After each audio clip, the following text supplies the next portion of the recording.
அனுமனை அழைத்துச் சொல்லுகிறார். அனுமனே, என் ராஜ்யத்தில் நீ அரசன் போன்றவன்.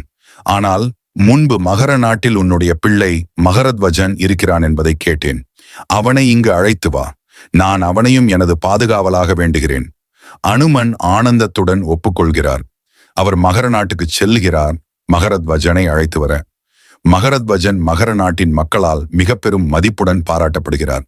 மக்களும் அவனை தங்கள் அரசராக விரும்புகிறார்கள். மகரத்வஜன் கண்ணீர் பெருகினாலும் தந்தையின் சொற்றொடரை மீற விரும்பவில்லை.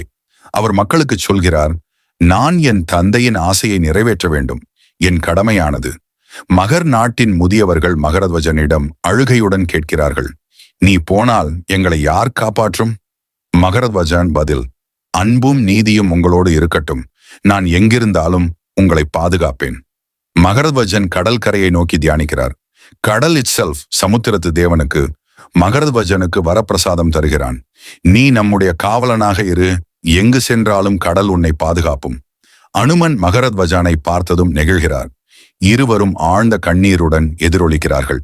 புதுமைதான் நம் சந்திப்பு, ஆனால் இருதயம் ஒரே தேசம். மகரத்வஜன் அயோத்தியாவுக்கு வருகிறார். ராமர் அவருக்கு சிறப்பான இடம் அளிக்கிறார். அயோத்தியாவின் கடல் காவலரான சிறப்பு பதவி. மகரத்வஜன் கடலையும் நகரத்தையும் இருவரையும் காத்து வாழ்கிறார். தந்தை மகனின் பந்தம் உலகுக்கு ஒரு அழகான எடுத்துக்காட்டு ஆகிறது.